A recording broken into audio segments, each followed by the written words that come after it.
Good afternoon, everybody. It is wonderful to have you back on our Tuesday talks. This is our 9th Tuesday talk. And while we're waiting for our attendees to join us, I want to advise you in advance that I'm stuck out in the most glorious destination here at Maritaba. And while I have elephants and lots of wonderful things around me, I do have rather poor Wi-Fi.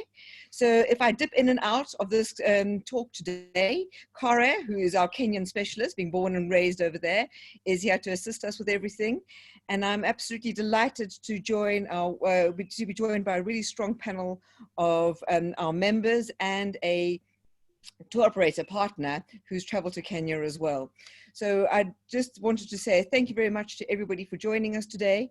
And we're also moving now into what we consider to be our post-COVID strategy. And we are looking at focusing far more on destinations and getting you as our trade partners to start booking our camps and lodges in a much more positive and proactive way going forward. Because as I'm sure you're going to hear from everybody now, we certainly do need business to start flowing in, and we need for the normality of our business cycle to be resuming as well. On that, I'd just like to start off by sharing my screen with you and giving you an update as to where we're going to be doing what we're going to be talking about today. Coming through.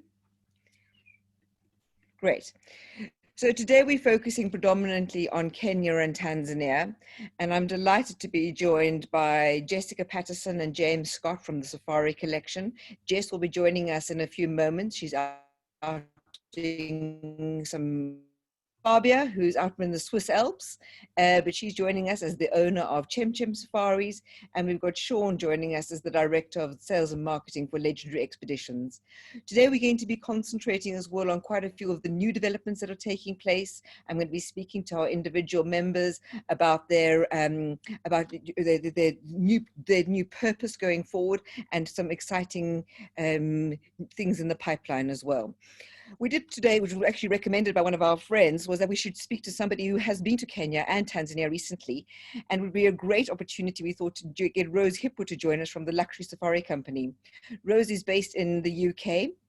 She lives not too far from Kara, but she actually did a trip to Tanzania in July, and she was in Kenya in August. So she has traveled to both destinations on 2 separate occasions and done the sort of arriving and departing, getting back,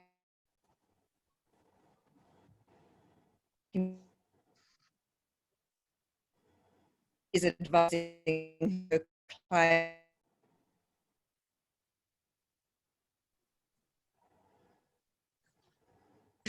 return to normal. We're beginning to see good signs of growth across our whole portfolio, but we certainly do need a lot more normalcy and a lot more business to be coming through to us going in the very near future. So what I'm going to do is just give you a roundup of the destinations that we're going to be talking about today and really inspire you all, please, to start sending far more business. So first of all, we've got Giraffe Manor, you all know really well. If anybody needs space, there is space right now at Giraffe Manor. There won't be space next year, but there is space right now. And then from there, we go up into Solio, which is up in between Aberdares and Mount Kenya, which is well known for its rhino populations. We then go up into Sasab, which is up in the Samburu National Park in the Westgate community, one of my ultimately favorite destinations, this beautiful, dry, arid area where you interact with the Samburu culture and people. Heading down into the Masai Mara over here, we then have Sadler's camp, which is experiencing fantastic migration sightings at the moment, being based right on the rivers. It's one of the first camps to receive the migration and one of the most prime locations to see the crossings of the Mara River. And then going into Kenya, into Tanzania, we're working with Chem Safaris, where we have Chem Lodge, which is based on the western side of the concession over here, right on the edge of Lake Manyara. And then on the eastern side of the same concession, more towards the Tarangire National Park, we have Little Chem, which has been open at the moment, and Forest Chem. And then working with Legendary Expeditions, of course, a reminder that we have Legendary Lodge, which is open in Arusha. And then going into the Mwiba area, there's Mwiba Lodge and Mila Tented Camp. And then Finally, we have the Serengeti camps, which migrate between the southern location over here, between the beginning half of the year, and then going up into the north, into the Kogatenda and Lamai area, up in from the middle of the year onwards. So those are the camps and lodges that we were discussing today. And I'm going to start off with James, who's going to give us a little elevator pitch on what makes the safari collection so exceptionally special. I'm seriously doubt anybody out there doesn't know what makes you wonderful, but just in case anybody has forgotten or their brain has gone into a mothball zone, I'd like you to step in and re-energize us, please. Over to you, James. Thank you, Suzanne. Yes, and as you rightly said, of course, when you talk of the safari collection, many people are thinking Giraffe Manor. And yes, it's true, Giraffe Manor is our flagship, but actually, the company started way back almost 20 years ago. Sadler's camp being the first camp within what we now have is 4 lodges. So Giraffe Manor, we've got the full circuit, as you pointed out. Giraffe Manor here on the suburbs of Nairobi. We're just minutes from the national park. And of course, we're in 116 acres surrounded by these wonderful Rothschild giraffe, who, as you know, are endangered. And we just enjoy the most privileged location in town. And of course, as a consequence, Giraffe Manor is probably one of the most Instagram properties in the world. So we have an iconic boutique hotel, and it really is kind of like the bedrock on the circuit that we have and enjoy. With Solio and with all our properties, there is at least, one unique and binding feature, and that, where is it the Giraffe Manor? We've got the giraffe. With Solio, we have the rhino. Solio is probably the first private reserve taking care of the endangered rhino, where there's a population of, I think, basically, if you do a game drive in Solio, you're probably going to encounter at least 40 rhino on your trip. It's the most amazing experience to be just meters away, or for the American audience, I should say feet, but literally just meters away from these most amazing animals, who are just curious and extremely docile. And then, of course, in Samburu with Sasab, you've got the endangered species of the Grevy's zebra. Very different architecture in all the in all the lodges, and very different experiences. And I think what we've kind of got just a little bit of the best of everything that Kenya has to offer. And the cuisine, the hospitality is uppermost, in what we do. But at the end of the day, it's the experience, it's the interaction that our guests have with our staff. It's the staff who we are most conscious and aware of right now and keeping safe, because it's obviously it's their livelihoods, but it's the staff and the team that make everything so special for our guests, and why we have such a high percentage of repeat business over the years. And of course, Sadler's camp in the Masai Mara on the southern edge, literally you look across the river down into the Serengeti. So we're one of the first camps to witness the migration arriving. I was very fortunate to be there just a few weeks ago to see the first herds coming across. It's something to behold, really. But it's not just about that. I mean, the dining experience and all our properties is exceptional. I was there with my wife and 15-year-old son, and I don't know if any of you have got some teenage kids, but I'm sure I'm not the only one whose child can be a little bit fussy at the dinner table. And it was a revelation. This is the first time ever that, he was actually looking forward to see what was going to be served up at the next meal, because every bite is fantastic. And it was for him, it was opening his eyes to a world of taste. And that's what we do at Safari Collection. We're opening, we hope that we're opening people's eyes, to the joys and the wonder and the experience that you've got here in Kenya. It's tremendously involved in conservation efforts, in you know, whether it's with the local communities that we're working in, both far and wide. At the end of the day, it's kind of the mantra, but we do live by what we preach, and obviously very proud and honored to be working for the Safari Collection, which I joined just back in December. Obviously, we're up against the COVID epidemic at the moment, and we'll get through it with your help and support. And so thank you in advance, and I look forward to those questions. Thank you. Thank you, James. Thank you. I've actually been working with the Safari Collection since 2008. And I remember that so clearly because it was the year that my oldest daughter was born. And it's been the most wonderful journey to see how it has transformed in that time.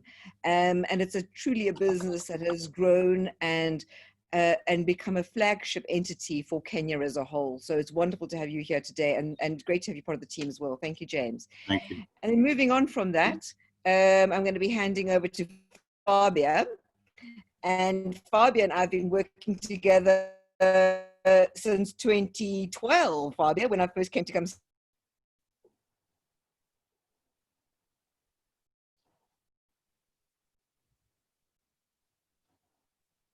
Today is quite extraordinary. So thank you for being here today. And I'm handing over to you now. So. Thank you very much for having me again on one of your great panels. Well, I think, yes, Chem is Chem, and it's always a little bit different. I think that from the start on to what we did and how we are. And I'm very grateful for all the people who trusted us through the journey over the last 10 years. And I think it was a great achievement to reopen the corridor for the elephants, where we had, when we arrived, about 40,000 cows. And now this is a re-established corridor recognized by the Tanzanian government. We're getting quite a lot of support on that side. And at the core, Chem stands definitely for wildlife conservation and community upliftment. And the hospitality then just comes on top of it to add and give possibilities to the nearby villages to actually have jobs and possibilities to learn. The best thing that happened over the last 7 or 8 months is that we opened Little Chem in July. It was quite an ad hoc decision, but it was definitely worthwhile doing that decision. It was amazingly to see how motivated the staff is, how even if we're not fully booked all the time, but the staff is motivated and proud that Chem is back, that they have a job. There's a lot of options now to do training, to enhance the local staff, to take over more responsibilities.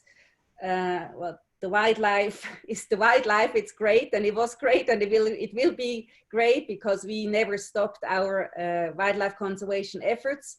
Of course, the hit on the budget was quite strong because without getting any revenues from tourists staying with us, we had to find other ways on how we can compensate that. That was a big task, but I think so far we're doing fine. And it's a lifestyle, and it was a lifestyle, and it will be a lifestyle, and it's a lifestyle now. Everybody who gets there at the moment loves it. I mean, you know, my partner being French and I'm loving to cook, the kitchen gets always bigly, very much rewarded. We have very nice guides. We do the walking. We have the slow safari where everybody can do when they want, what they want. It's definitely not a boarding school when you check in at the Chem or at Little Chem at the moment. And I must say, I also feel rewarded or grateful to the trade. I've been contacted by many agencies and tour operators. They wanted to travel. They wanted to make a statement back in their home countries that Africa is safe. We had some very good response, and it was nice to see that there was this collaboration going on, that we all need to stick together and go through that journey together. Seeing now in Europe that all the countries are closing boundaries towards each other again, I think maybe that gives the chance that Africa is on the spot. The flights are still going, whether it's Qatar or KLM, maybe also Swiss and Ethiopian. They are safe, and there's good travel options. Also, we are very well connected to embassies, whatever, if there is an emergency or if the country gets shut down. I think at the moment, or the people have learned to deal with these ad hoc situations. So, I mean, as you all know who are in the industry, we didn't really have to adjust a lot to be COVID compatible, because everything is private and with lots of distance anyway. Thank you for having me on the channel. Fantastic, Fabia. Thank you very much. Guys, can you, I would like to hand over to Sean now, who's the Director of Sales and Marketing at the Legendary Expeditions. So Sean, if you could give us an update of what's happening at Legendary, and also just talk about, which we're going to do a little bit later though as well,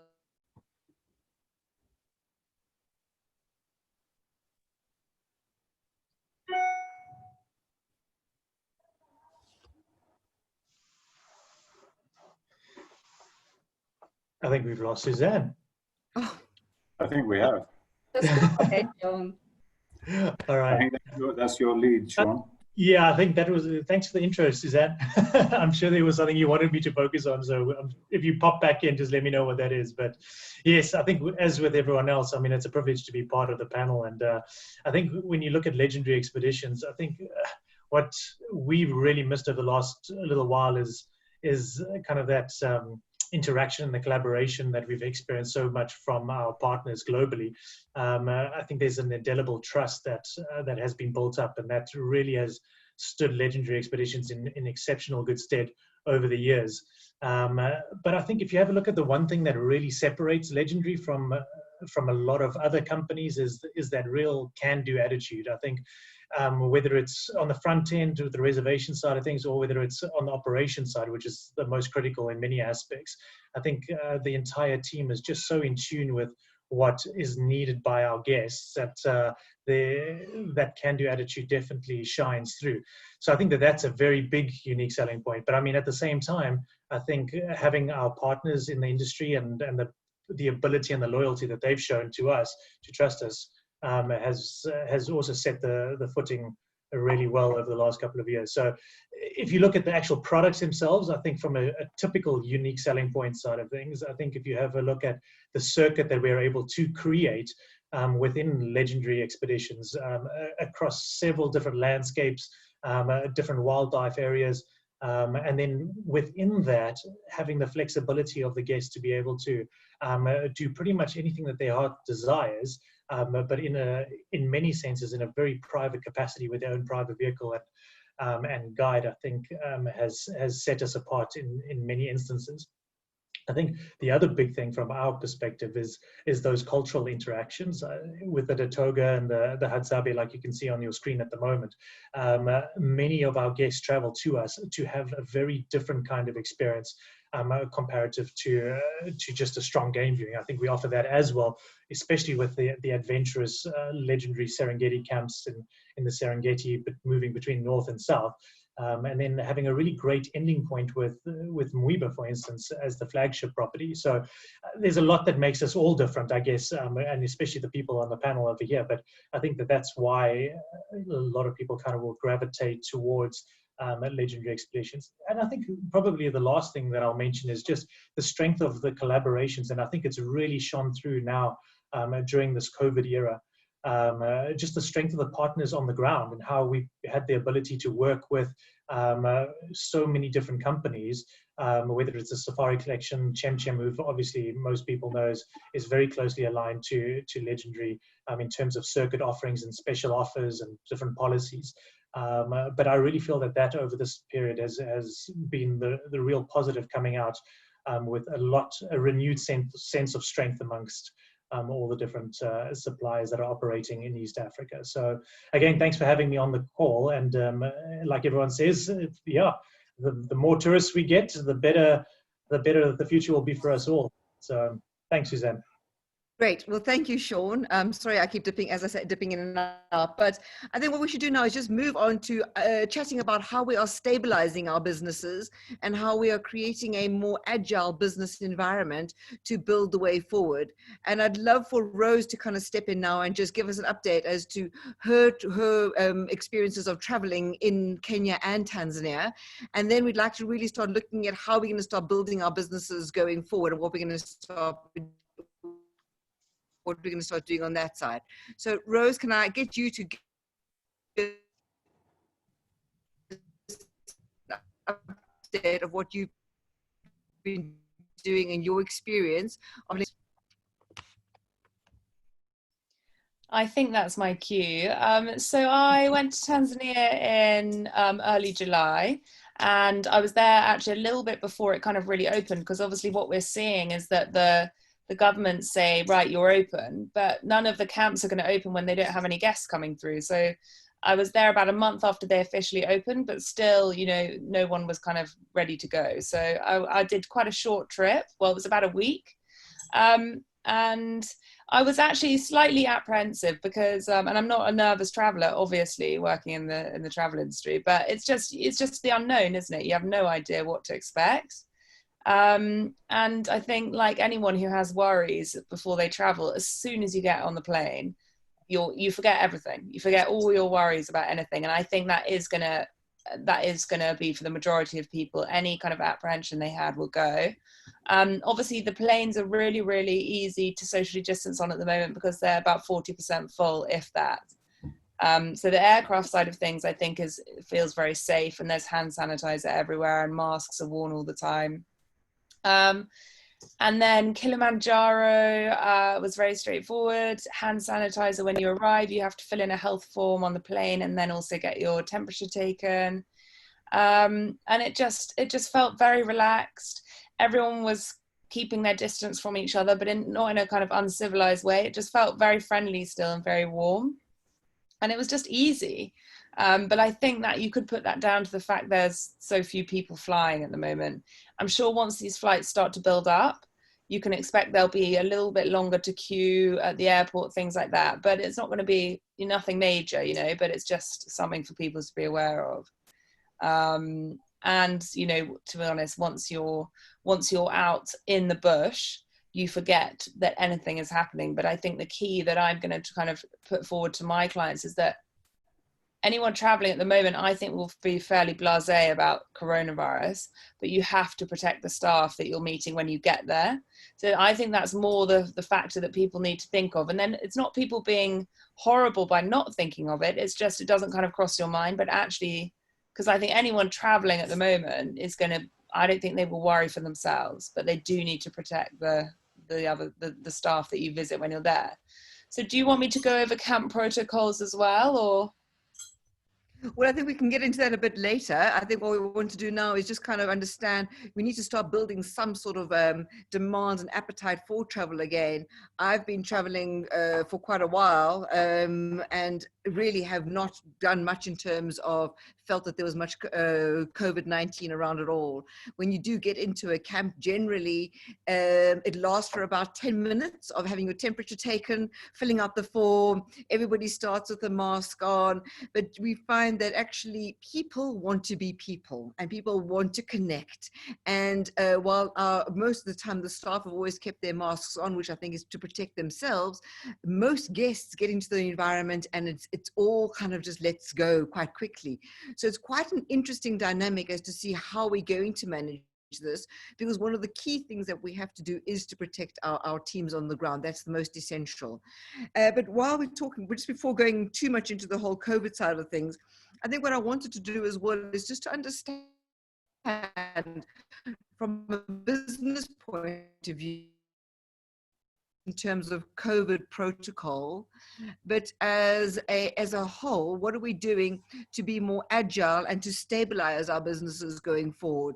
I think key policies that are changing in your companies, and what you're going to be doing on that side. So I think maybe I'd hand over to Fabia to start off on that. So anything big that you've changed on your side that is going to be impacting business going into the future?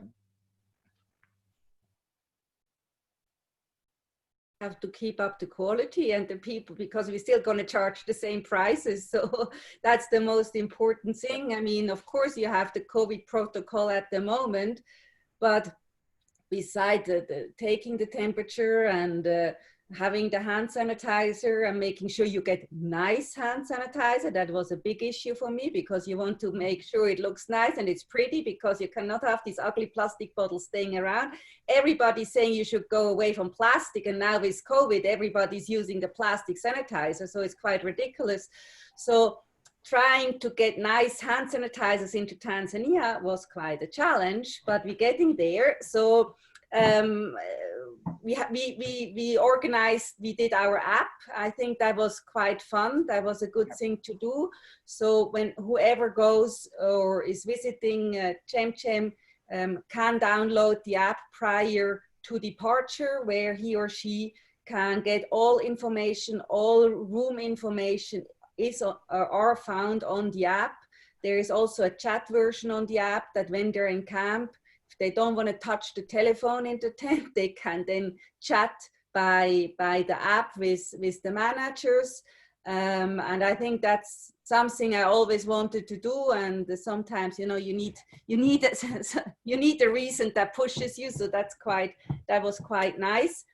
But otherwise, as I said, I mean, privacy was always the most important. We don't do one table dining thing, because it's not really the way we are. Everybody is eating by themselves. Everybody has its own butler. Everybody always had his own car, his own driver. So that was standard pre-COVID anyway. So for me, it's really making sure we keep up with the standards. We don't lose out because of missing budget from training or from taking shortcuts, or either we are here and we still ask the same price even pre-COVID. So I'm very much focusing on our quality, making sure the staff gets the training, but I don't know what we have. I mean,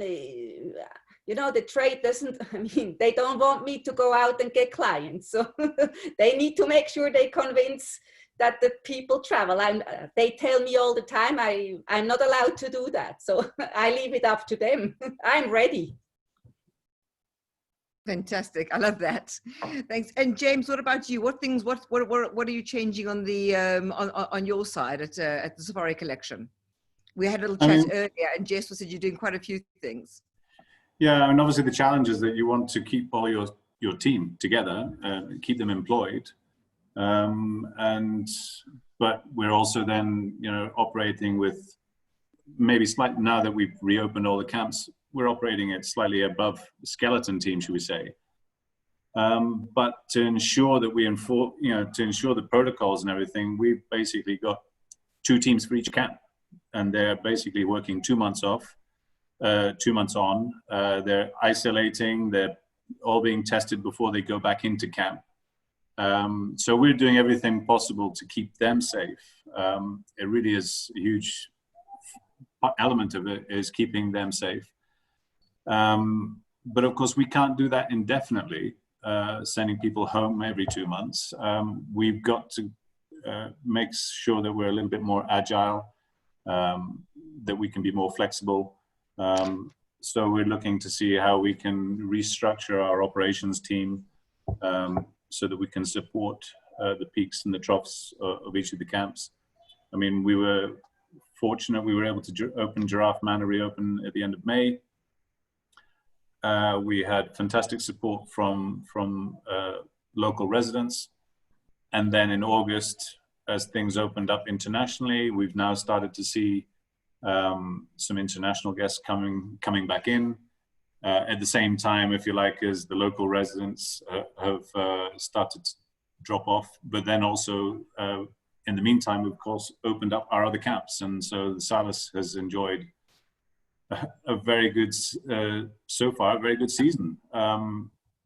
And with a fair wind, let's keep it that way. It's about keeping everyone safe. We've been fortunate. Certainly, the feedback that we've had from all our guests is that they've been really, I think, just reassured, and just the compliments that we get is that they don't feel that that COVID is in and around, because the protocols that are in place are not intrusive, but they are there very much so, and and everything just is ticking along smoothly in the background, and as it should be.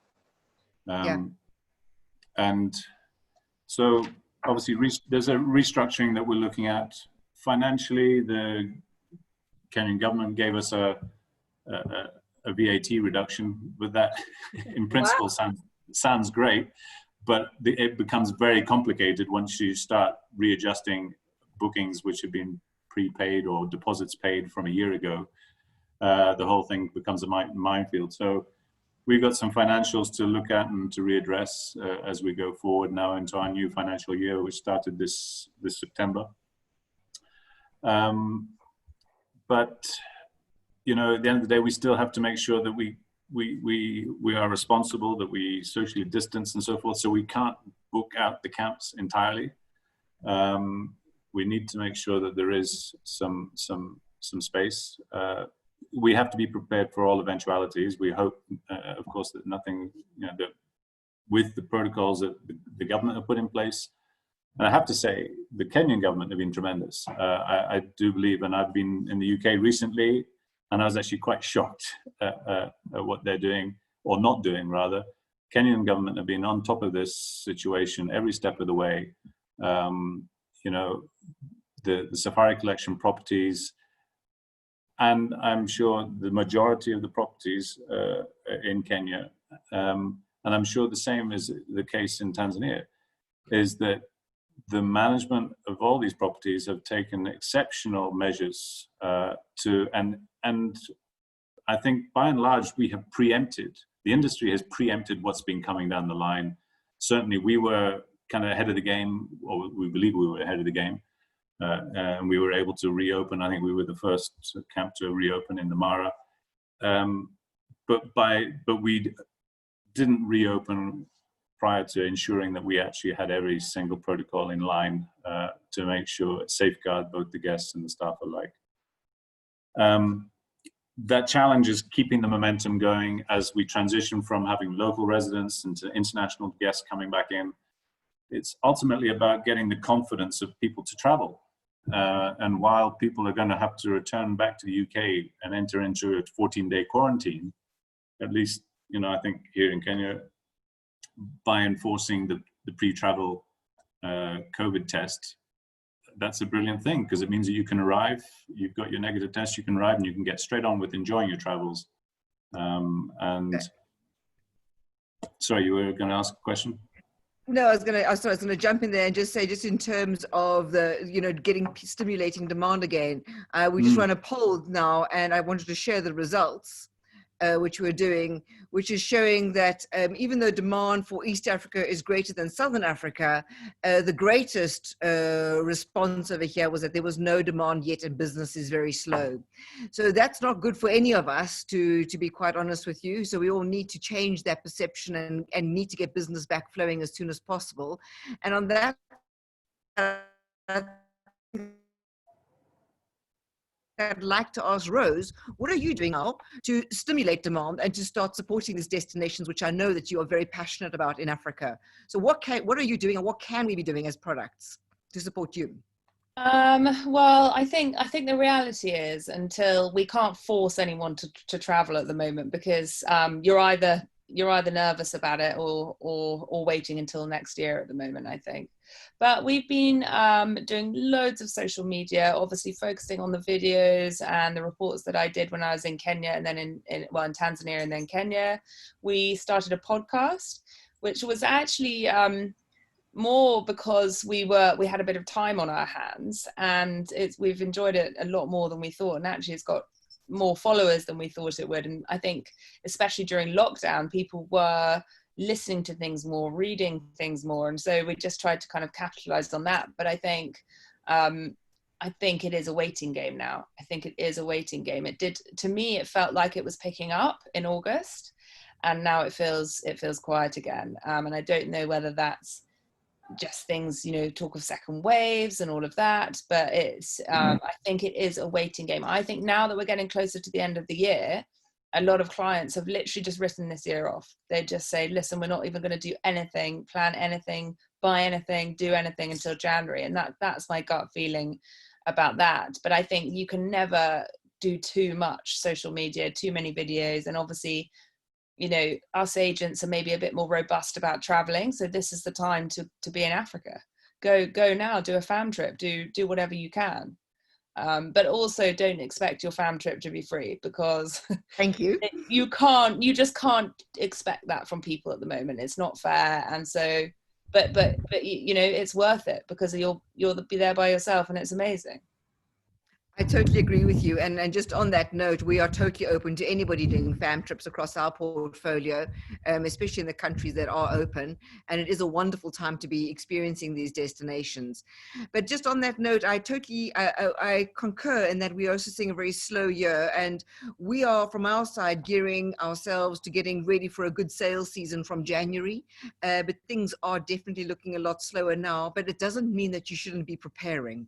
Now is the time that we should start collaborating and working on our content and working on ideas and working on new things to be launching in 2021 as well. So we are certainly very much gearing towards business picking up, and I encourage other people to be doing the same. So on that note, Sean, what are you doing towards gearing towards business picking up, and what are the any new developments that are taking place at Legendary Expeditions that you can talk about? What a 6 months this has been. My goodness. I tell you something, I think a lot of people were slowing down at Legendary. I think we've really just used this opportunity to, I think a lot of people, if you know Legendary over the last couple of years, has known it to be an incredible product on the ground, but I don't think we've really had the sophistication of the systems, the channels that we've needed to develop. And also the extensive review that we've needed to do of the business entities, and having a look at the camps and how we're contributing to all the different facets that we need to be contributing to make sure that we're as effective as we can be. So it's one thing on the sales side, but a completely different thing on the back end. And I think that's what's been really exciting for us coming through this period, is that every day's been very progressive. It's been very positive. Despite the lack or the low numbers in terms of bookings, we know that we've also been able to draw a line in the sand and really almost Legendary Expeditions is growing up, or has grown up. And I think that's the exciting news to carry out from our side and communicate. We're coming up now within the next 2 weeks. There's an exciting new launch that's going to be happening on our side. We've completely rebranded the business. When we say rebranded, we're not talking about changing the name of Legendary, but certainly all the bells and whistles that go within that, how we actually portray ourselves to market through our different distributions. We're into our third now systems transition across the various facets of the business. And one of them, which is the most exciting for the partners, is the online availability, which to everyone else is an absolute holy grail that they've had in place for many years. For Legendary, not so much. So I think about a week ago, we announced that we've got an online availability for the very first time. So those things we've really put a lot of effort in, and not only just getting it, making sure that it sustains us into the next couple of years. So I think the systems that we've got in place are really good. So yeah, on the systems, that's one side, but also the exciting news is from a marketing side of things. There's also some big developments. I think it's probably the trade's worst kept secret, but if you have had a look at our previous website compared to our splash page that we've got up at the moment, there's a brand new website that's going to be coming and launching within the next 2 weeks. And that for us is amazing. And I think, I hope everyone in the trade, when they see it, will get as excited as we are about it. So we've got those things. We're redeveloping our social media posts, our design, how we portray. But at the same time, Suzanne, like, it's not the time to take ourselves too seriously. I think as a brand, we want to stand for everything that's light, that's fun, that's exciting, that's adventurous, without having too much of a corporate kind of footprint to it. So it's been an exceptionally exciting 6 months for us, that's really coming to fruition as we speak. And the last thing I'll say is probably just from a review of those business units and those camps and the properties, and like James has said a little earlier about, the desire or the desperate need to make sure that we look after ourselves and our teams, etc., and understanding the situations that they've endured over the last little while. I think we owe it to them to also make sure that the camps and the lodges are as effective as possible. That can stand us in really good stead for when the flows of business do come back in. So lots happening. As I said, sales side of things, we've launched special offers in collaboration with Chem, like most of you will know. That was launched last week as well.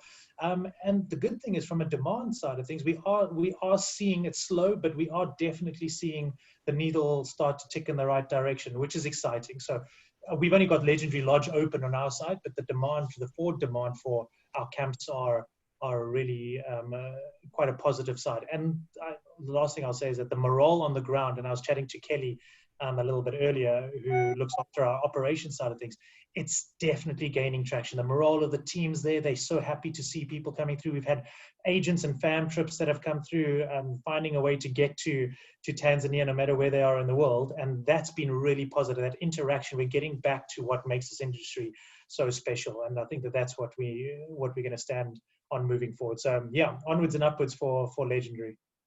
But I think it is, for some people, this pause in the whole world, just slowing down for a moment, has been rather catastrophic. But I have to say, I think for somebody like Legendary, it's given you time to catch up and sort out, and it has been actually a wonderful time just to readjust things. And for many businesses, it has been a time to readjust. And I think it's just about thinking about how best have we used this time. And one of the key things which I'm so excited about is the growing collaboration between Legendary and Chem, and we've actually used what worked really well with the Safari collection, where we took the 4-day and the 10-day Safari collection packages and had a group, a percentage discount on the number of nights that you're staying, which has always been very effective for you guys up in Kenya. We've done the same sort of approach with Legendary and Chem, and they've of course launched that the stay 7 or the stay 10 nights and the 25% off on the bed night rate, which I think is going to gain an enormous amount of traction, and we've already seen some good business in the past week or so, as you've said. So just hi, Jess. Thanks for that, James. Appreciate it. Yeah. Good. But those offers, and I think there's a Rose for you to input on that side. We are across our whole portfolio, and especially with Fabia, and we are not discounting our rates. If anything, we've kept our rates the same across the board for 2020 to 2021. So we've just kind of done a repeat of most things in that case, but there's been no discounting. But we have looked at tactical offers to drive a way to stimulate business, and it'll drive a way to encourage itineraries to be built. So Rose, on your side, what has been working for you? What do you as a tour operator like to see us doing on that side as well? Well, I think it makes a lot of sense for you guys to partner up and try and get people to stay longer, and you can then kind of, as an agent, we know there's a quality control between all the different camps as part of an itinerary. But I agree with you. I think big discounts or big special offers that have been released now are not worth it, because when people are ready to travel, they will travel. It won't matter. They're not just going because they get a free night. They're going because it's a trip they've dreamed of. And I think, to be honest, space is going to be tight for the next couple of years once travel resumes. And in effect, you can probably get rid of all your special offers. But I think the long stay tactical offers will be really appealing to people, because I think they will want to stay longer at one place. They'll want to feel like they're being handled by one company, so they can know the kind of COVID protocols? I know that you, Legendary and Chem are not one company, but you will presumably standardize your protocols so that people know what they're getting. And I think that's very appealing, but I don't think it's necessary to just, which you guys haven't done, but to release mega discounts at this point, because I just think when people travel, that's not the reason they're traveling, just because it's cheaper. Yeah, I totally agree with you on that. And I think one of the things that you raised over there is whether people are going to be doing multiple destinations or longer stays in certain places as well. So on that note, I'm just going to launch our second poll, which asks exactly that question about single destinations versus.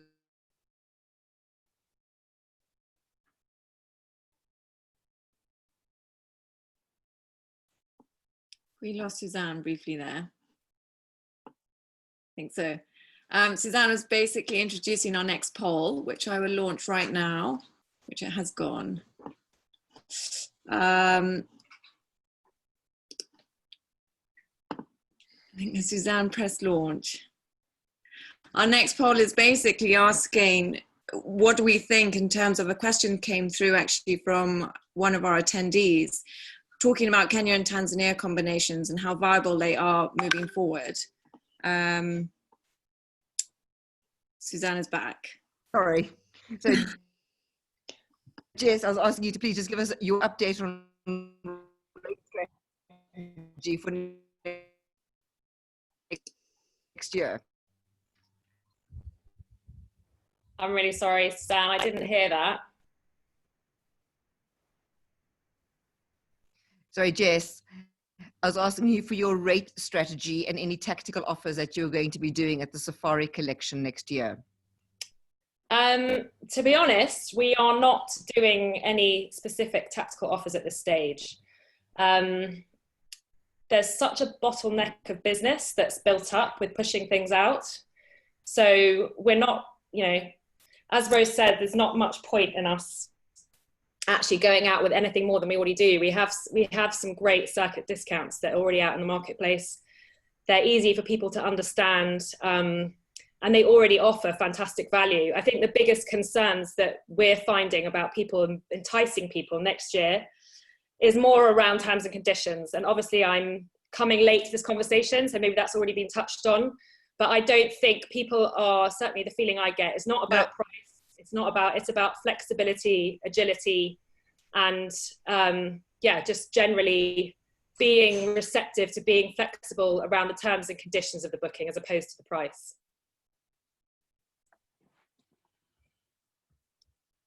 Absolutely. So is there anything else that is being done on that side? I know across all our all the members in our portfolio, we've actually moved into a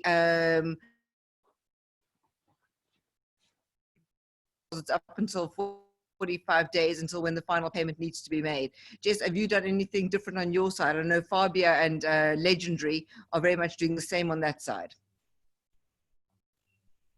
Essentially, for bookings for next year, we are operating as normal with our cancellation terms and conditions, but we've just got a COVID clause. So if somebody is to have a COVID related reason to cancel their booking, then we're offering credit notes right up until the point that they're going to travel. So we are sort of trying to facilitate absolute maximum flexibility. I mean, on the flip side of that, we are expecting some kind of proof to validate that that's the real reason that they're not traveling. And then again, just really encouraging people to look at their insurance, because there are some insurance providers, I don't know exactly who, but I know that there are some that are providing that COVID cover. So I think there's another layer there, that at the point where somebody is making a booking, we need to know that obviously agents and operators are facilitating that layer of insurance. And on our side, we facilitate that maximum flexibility with credit notes up until the point that they get on the plane, basically.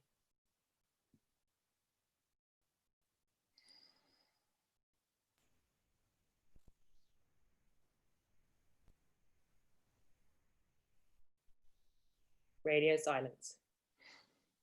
I think we may have lost Suzanne there again. Sorry, everyone. I think our second poll has launched, talking about single destinations and combinations.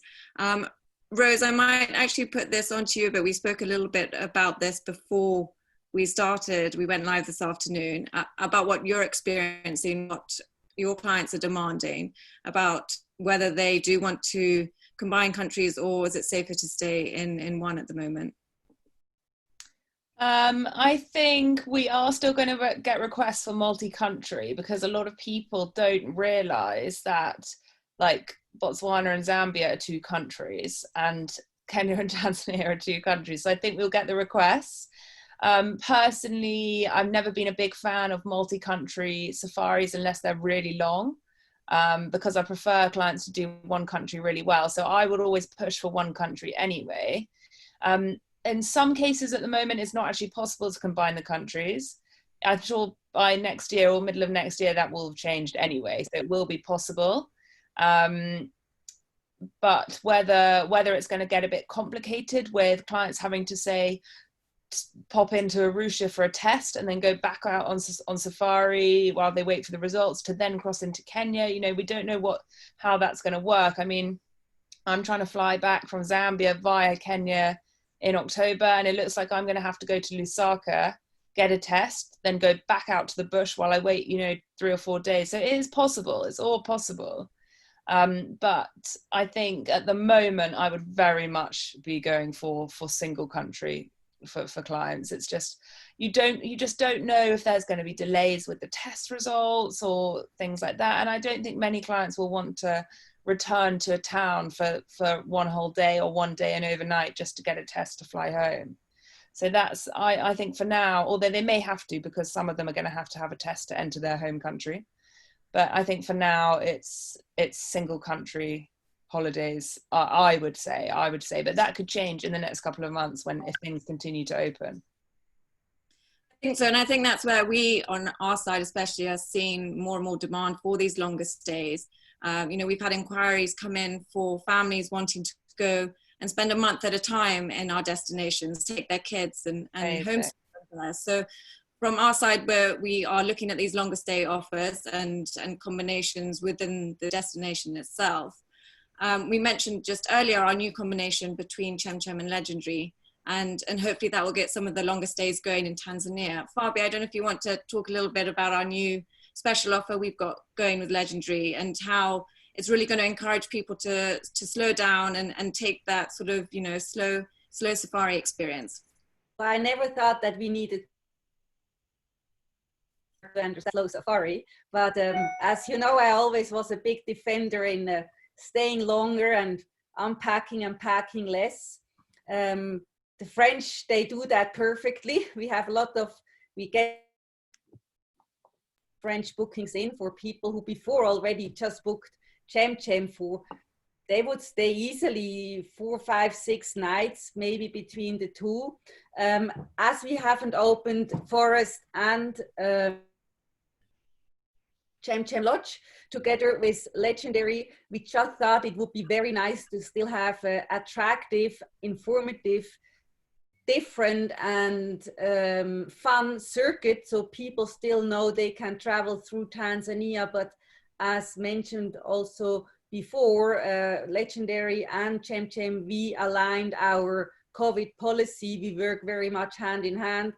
It's quite nice to do that, as Kelly now is at Legendary, so she knows both property very well, which is very handy. And going forward, having a Legendary Lodge in Arusha, and then you're getting more the tented experience when you stay at Little Chem, and then you have Miba Lodge, which is more a little bit the luxurious part. Maybe I think you easily can spend up to 10 days between the 3 properties. You see a completely different landscapes. Both properties have private airstrips, and I think landing in Kilimanjaro, you have your private driver picking you up. You overnight at Legendary Lodge, depending 1 or 2 nights, and then you either drive or fly, chartered or private, to one of the 2 properties and then you swap. And also without COVID, it's a great product. And I'm actually just very happy that we start taking out that rush that that the safari industry put on themselves. I mean, nobody who goes diving into the Maldives or somewhere else changes the island every 2 days. And as I'm kind of a strange entry person into the safari industry, I never understood why you have to change your lodge every 2 to 3 days. And I think for all of us on the ground, if something we may want to rethink, how can we make our stays even better and sexier the longer the guests stay, adjusting the menus, having new activities, thinking out of the box. And I definitely think Tanzania has a big way to go forward in thinking out of the box. I think our products in Tanzania are still very kind of old-fashioned, because the game viewing is just so amazing that we were kind of getting lazy, getting new products. And I think for next year, we try, as we invented the climb of these 3 hills between Chem and Little Chem, or just have other experiences in the, so that people actually don't feel bored, and make sure they get a good collection of good food. It's always good when the people eat good mattresses and good food, and the client is 50% happy. I do also think that there's a gap in the market to just do a little bit of nothing as well, and to put your feet up and just absorb the environment in which you're in. I think too often there's this sort of constant pressure to go out on a drive and then to do this and then to do that. But just stop for a moment and just be. And, you know, look, I'm sitting in the camp by myself this evening. The best thing about being on safari is to be alone in the camp when everybody else has gone on a game drive, and you can just be there, and everything comes through slowly, and there's an elephant crossing, and it's just that moment of quiet and that moment of being alone as well, which I think is absolutely essential. There are 2 questions that have come up on the side, which I think we should really attend to. Hannah Ballister asked the question over here: what would happen if your lodges went insolvent? Even if it's very unlikely, would the clients get their money back? Hannah, I have to just say it's a rather interesting question, and I think it's a very valid question, unfortunately, within the current climate. We are hearing of more and more safari camps and lodges and hotels, and as we are hearing of tour operators as well, who are going insolvent, and that is a reality of this crisis. Not everybody is going to survive, and that's the simple truth of the matter. I do believe very firmly across our portfolio of the places that we work with very strong owners who are financially very savvy in how they manage things. But it isn't just whether you are financially sound and solid, it's what are you doing to your environment and to your communities as well. So that kind of makes me think about when you start choosing which destinations you're going to work with going forward. One, you need to choose places that you know are going to be around. That's number one, obviously. But then you need to be making the choices to who are you going to be working with? What do they do? What do they stand for? What is their purpose and what is their intent as well? And how much are they giving back to their destinations, which I think is as important in this current situation. And we've started launching, we're putting together a whole number of what we're calling our conscious journeys. And conscious is asking you as our trade partners to make a conscious decision when you choose to work with us as a portfolio, and the destinations in what they are doing on the ground in terms of their commitment to being solid businesses in their areas as well, in terms of their community and conservation side of it. And you know, Chem is a fantastic example of what they've done within concession and the corridor in which they have, and the same for the Safari Collection, who have a very strong footprints background to them. So Jess, I don't know whether you want to just step in here and talk about, from a business point of view, how you've been more adaptable and what you are doing from your being as a more conscious destination as well. You're on mute. Thanks. Yeah, I think that's definitely a sort of two-pronged approach and two-pronged question. I mean, I think all of the classics portfolio, I mean, we're all working hard to have a low impact on the environment that we're in, but a high impact on those guests that come and stay with us. I think that's what we all stand for. I think from a business perspective, I mean, we've certainly, through this whole, I mean, we've always kept prepayments in a separate account, but there has been some complexities to the way that the financial side of things are run in a country like Kenya. And so we've made a decision as a business, actually, as of the 1st of September, to restructure that completely to ensure that kind of maximum agility and security for our partners and our guests. And that is basically that, yes, those funds will stay in that account, but we're not even letting them enter our financials, so no VAT being placed against it, which sounds like a kind of strange thing, but actually, as we've been through this process with thousands of bookings basically changing and moving, we've discovered that the cost and implications operationally to allowing that money to enter your accounts is huge. So ironically, it's better operationally and it's better for the client just to keep it completely clean and change it so that it doesn't happen. It's kept separate. It's not pulled into any kind of revenue. And then we move forward like that in a very, very agile position, that if changes are made, if people are deferring again, it's an easy and succinct thing to do. And if, God forbid, the worst happened, that we are in a strong position to ensure that money that would be due back to people can be returned to people. We've seen that happen with all our properties over here, but I just have to say, and I haven't had to face it, you guys have had to face it, I've just kind of had to, kind of be a bit of a sounding board to it, but Rose, you as a tour operator, you guys are responsible for these things as well. I feel as though so often the full financial responsibility lies at the product. We must pay back, we must do this, we must do everything, we must ensure the the stopgaps. What is travel insurance for, and what is your role in the process as well? So we are going to have hiccups going forward, and how do you get through this? Because I just feel that so often it's always bounced back to us as the product level. Pay back, do this, do that. Yeah, no, it's really unfair. I mean, I basically, in my mind, going through this whole process with all my clients, I just don't think travel insurance is worth the paper it's written on. I know very few clients that have even got anywhere. And actually, I think we've been really lucky, the kind of people that we attract, and I think the kind of people that are going to all the properties we're talking about today, they have a conscience. I don't think that I personally didn't feel that there was any demand for people's money back. It was more a postponement. And so I personally haven't really had that experience where I'm having to ask you guys for the money back.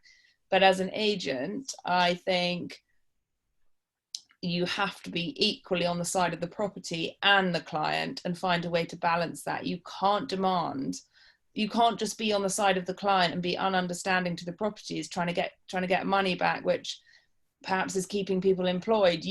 I think as an agent, your job is to try and get a postponement if that's what the property wants. Some of the properties say, well, look, they can have a refund, and then you can offer that. But I think you can't force demands on the properties just because you're getting a bit of a hard time from a client. You have to do the best for everyone. But I think at the level that we're talking about today with these camps, most people are conscious travelers. They know that where they were going was supporting a lot of people. Often it's been, the reason that they're going to some of these camps is because of the foundations they support and things like that. And so I personally didn't have to go through that thing where you're kind of battling between whose side are you on, the client or the property. And I think if I did, I would like to think that I would strike a fine balance and not. But I think through this whole process, the key has been open and honest conversation. And so don't go into the properties saying, right, give us our money back now, we've got to get it back to the client. Yeah. It's, tell them, look, this is the situation of the client, and then, you can have an honest conversation and go from there. But I think, it is unfair when all the kind of emphasis is on the properties to give the money back. Well, actually, why should they? Because it's not in their control either. Yeah, well, that's an interesting discussion. I think we haven't quite seen it in such a fair way, have we, Jess? No, it has been a challenging time. But, you know, instead of just focusing on the challenges that we've had, I think one of the things that, I want to propose to Sean is to look at the bookings for next year. We have had an enormous amount of postponements, and if we are sitting with extremely good forward books into 2021.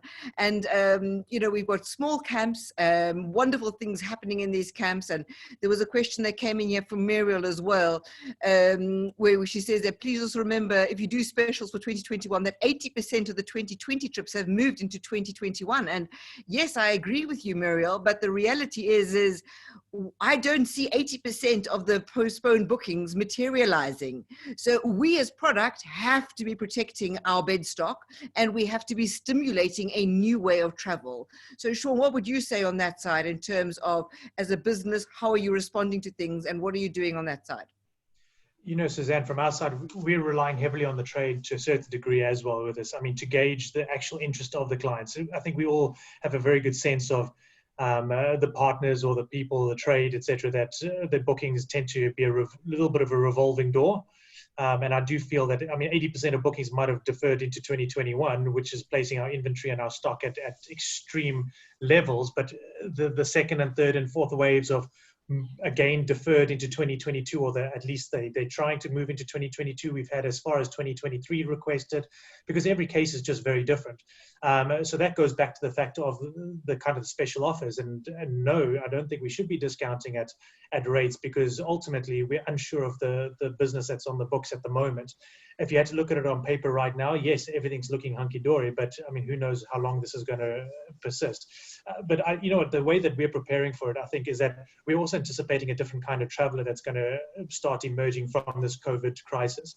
I think people are, you know, they say that kids and babies are resilient, and I feel that adults are now becoming a heck of a lot more resilient. If you're having a look at your seasoned travelers, they've always built up a resilience to them. But I tell you something, there's a new wave of that kind of resilient traveler. I mean, we've seen it on our side, the people who would traditionally be very cautious, and now are finding ways to come into Tanzania, regardless of the routings that they're needing to take. And there's almost a renewed sense of adventure. Now, I think as we move along, you look 3 months ago compared to now, there's definitely an uptick in that kind of traveler. And I think it'll last a lot longer than this COVID crisis. I think we're going to end up with that kind of traveler that is actually, there's a reality in them that realizes that they can go to the ends of the earth, they can access places if they really have the desire to do that. So just to get back to your point about how we're managing it, I think any business would be also very naive not to look at distribution channels, not to look at how are we actually being effective, how are we preparing for the future, how are we putting things in place now that is going to sustain us. Because it's not just about the channel, it's about so much more than that. It's about the conservation side, it's about the people, like we said, in our teams. And I think, and I've said this for quite a while now, but I really believe that coming out of this crisis, we're going to be able to be in a much stronger position to, not to arrogantly sound this way, but to be able to choose the kind of business that we want to do business with. I think we've all, as products, had, and operators and partners, have all had clients that have come knocking on our door, that once they finished the safari, you wish you hadn't actually taken that business, because they more pain than they due. So I think, as I said, I think it's a twofold question. Number one, prepare for the worst, but I think we're expecting the best coming out of this with a new kind of traveler that's going to be emerging. Thanks, Sean. I totally agree with that. And I think I'm going to ask two things now. One, I'm going to ask all our attendees to answer this question as well, and they can either type it down, or if they don't want to type it down in the open chat session, they're welcome to send Cara and I an email on it as well. But I'd like to say, two questions. Two or maybe three. What types of travelers are you seeing, and where do you see the trend? How are you preparing for that traveler? And finally, do you think a more conscious traveler is coming out of this as well? And are you, as tour operating partners, making conscious decisions of who you want to be working with?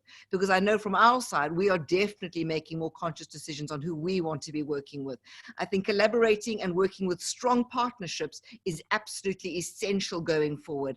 And one of the questions that Lou raised raised over here, as well as, which is a very valid comment, is how we're working with the foreign travel and lifestyle media, because we certainly do need the media to stop focusing on the negative and start spinning out some positive. So I would like to know from, I'm going to do a wrap up now of our panelists, and Cara is going to post the last poll as well. But I want to ask, what are you doing and how are you gearing your business, and what type of traveler are you seeing? So what is your sort of words of advice and wisdom for going forward from this? And I think I'm going to start with James, because you're scratching your head like that.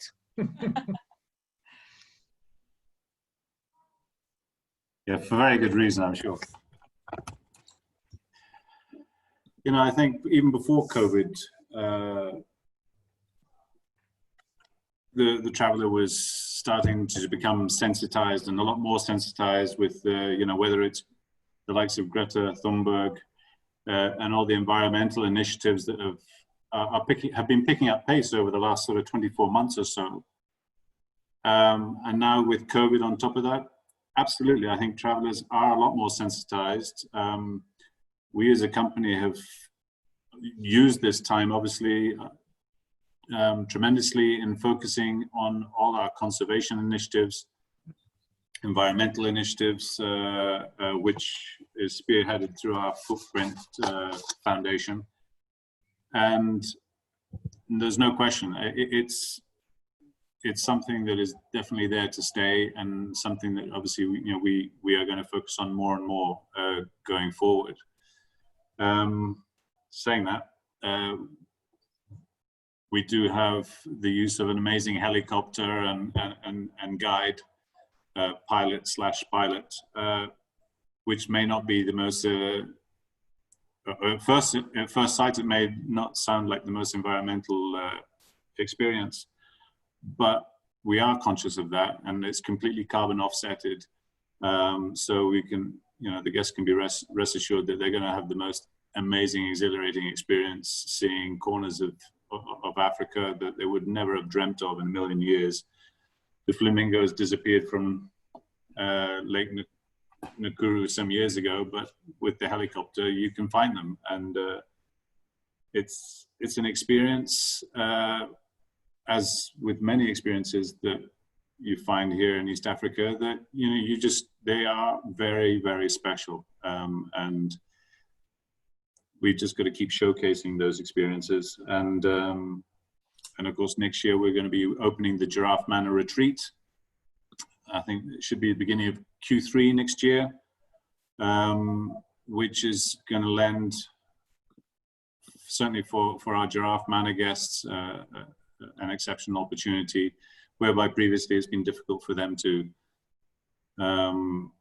make end-to-end travel without having to deliberate over where they're going to go next. With the retreats, we're bringing swimming pool, spa, restaurant and bar space, and day rooms accommodation, so that our guests aren't going to be having to exit the manor in a hurry. We will be able to take care of them, and perhaps I can pull in Jessica on this. Jess, what's your update? I mean, I think mine's more of a kind of general comment about the future and what the future traveller looks like. I mean, the one thing that we haven't mentioned, obviously, okay, no, I'll start with my other comment first. I mean, I fully agree that I'd like to think that we are going to see a more conscious traveller come through at the end of this, but I slightly disagree with James. I think people still, you can see we have lively conversations at the Safari Collection. People are still very much, I think their initial decision is they're not as conscious as we might all like to think. I think ultimately our role in this picture and moving forward is to educate people and make them more conscious. And when they come to us and make an inquiry, make them understand, or help you make them understand, our partners, why it is essential to use these properties and not use another property because of the impact or the lack of impact that we're having on the environment and the communities around us. I think I sound like I'm being a little bit unfair, maybe I'm doing people a disservice, but I think we're still very much in that educational phase, and we're still very much having to kind of talk, well, I feel we're very much having to talk our guests around and educate them over why traveling with the Safari Collection and why traveling with a company that is conscientious about the way they operate is so essential. I think we're now in a fantastic position that that's a global trend that we'll see move with us, but I think we've still got a bit of a way to go on that. But on the flip side, one thing, I mean, it's obviously the backbone of what we do as an organization. One of the things that's happening this year and is really exciting is that we are moving towards being climate positive. So, you know, we fully buy into it as an organization. It is very much our reason for being. But when it comes from the sales and marketing side, which is where I sit, I still feel quite strongly that conscious traveler has not fully evolved yet. So yeah, that's the comment that I just want to make. I have to just say that I really love and value our portfolio. Mostly, one, we've got fantastic camps and lodges, because those are the things that I really love. But every single person that I deal with, the owners, are conscious in why they do what they do. And I think that's what really sets us apart. And I firmly believe, and I don't know whether it's a desperate hope, but I do believe that people are going to be more conscious going forward. I think that the world needs to make more responsible decisions, most certainly. And I think that, so I would just like to hand over to Fabio over there, who actually has been a real inspiration to me over a long time in terms of the decisions and the path that she's gone through in creating this. So what do you say on that, Fabio? I see a little bit, I can relate to what Jess and James have said. I think we've seen already prior COVID, people being more attentive to also where they go on holidays. Like, you know, you started to be careful what you buy and what you eat and all that. And this is I would say, the clients, the clients who can afford to stay with us, they have the luxury also to deal with these problems. And unfortunately, still healthy living in many countries more expensive than unhealthy living. On the other hand, I also, now probably nobody's gonna like me when I say that, but I'm not so sure how much the trade cares about what we do on the ground. Most of the time, and maybe that's not the African specialist, but often when I have to go to these travel shows or whatever, the only thing that matters is what do they get for free? And I can be an NGO sponsoring travel agents or making rich people's cheap holiday, but it's not that you earn a lot of money. It's not that this is a lifestyle. I mean, I could have been probably better stayed in banking or whatever if I wanted to earn money. This is very hard earned money, and most of the time we don't earn money. And sometimes it feels rather rude, and I'm getting sad when I get all these expectations that we have to give away 30% commission. On top of that, we have to give away 20% VIT. And I just think, I'm not sure if people understand what it means to have a remote property somewhere where you get no government support, all the social support you do by yourself, and you have 200 people that you have to feed through with 36 beds that you have. And I'm wondering whether the travel trade is ready to make conscious decision, or whether they are still more focused just to get the booking in to whatever conditions. I know maybe I'm probably stepping on people's toes at the moment, but I feel that the trade really should also stand up to the same values that we stand up.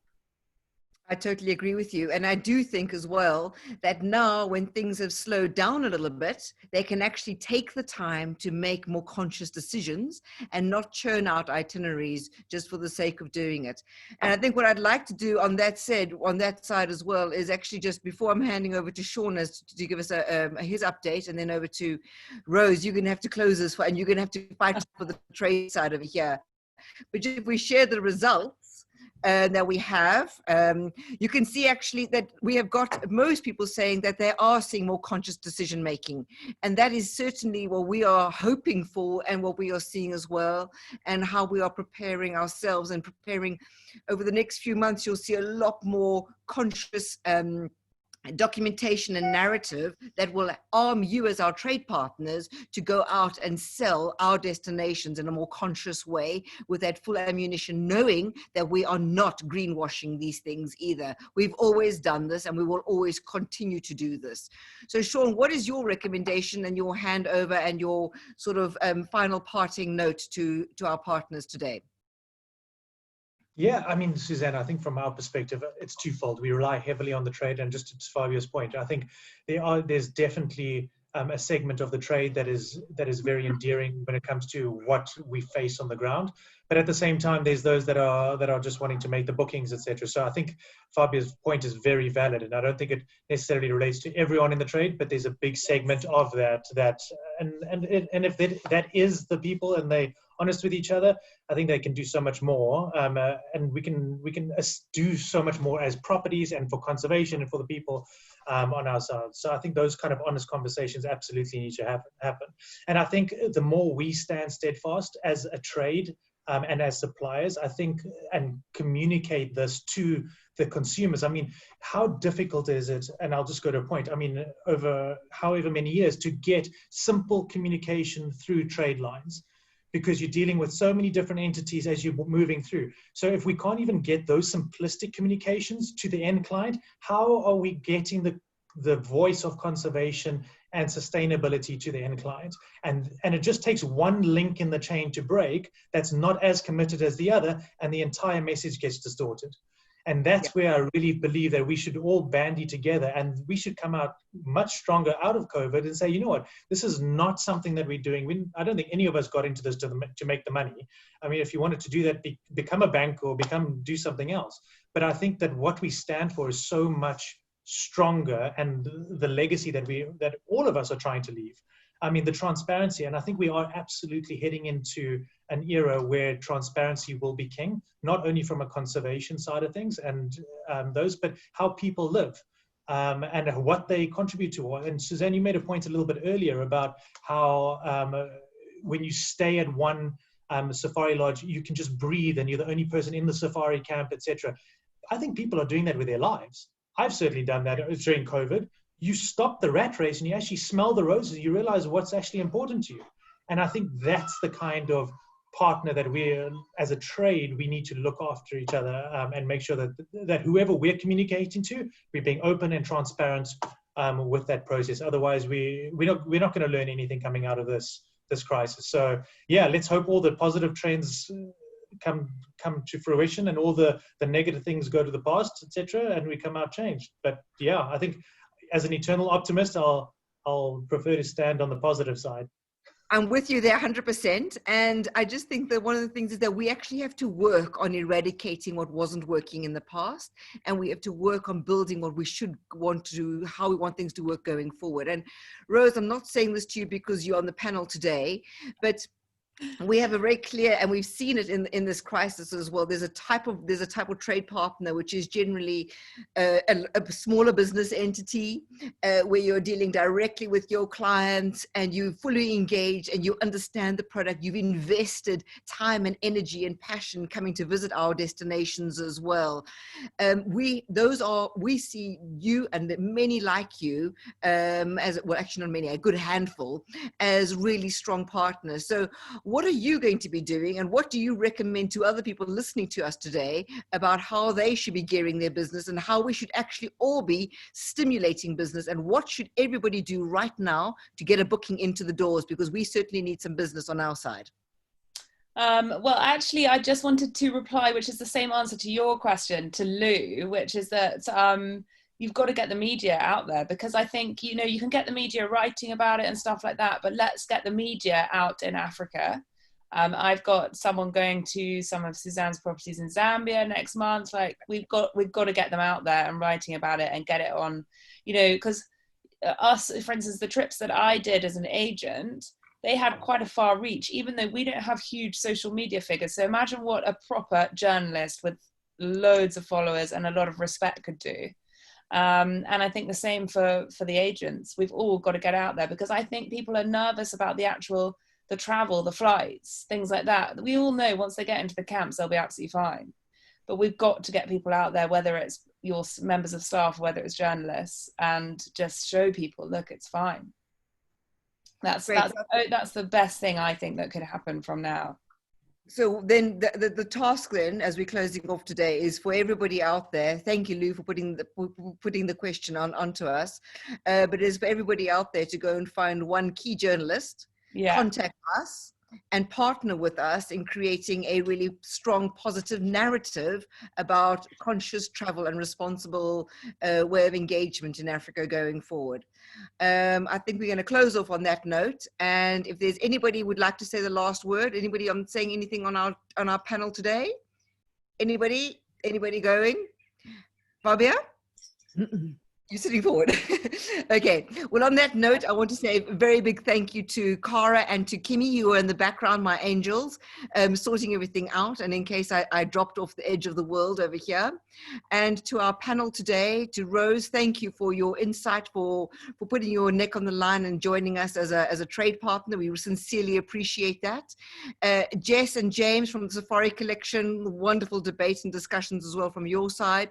And Fabia and Sean, the collaboration and the partnerships and the strategy that we have developing in Tanzania, I think is absolutely fantastic. We're very excited about that. On that note, we have developed our conscious journeys, which in our follow-up, we will be sharing with all of you so that you can copy and paste and sell them with confidence. You'd need to just contact either Legend Expeditions if you want to sell Tanzania, or the Safari Collection when you want to sell something in Kenya. But our businesses are up and running, and we are waiting for you. And we are also solid business entities that are going to be here not only for next year, but for many years to come. And we value our partnerships with our trade very closely. And we look forward to building our businesses together and getting lots of new business and bookings into our camps and lodges as we start reopening across Africa. So thank you very much to everybody. And I look forward to chatting to you. It will be in about 2 weeks' time when we go into our next destination call. So thank you and goodbye. Thanks, Suzanne. Bye.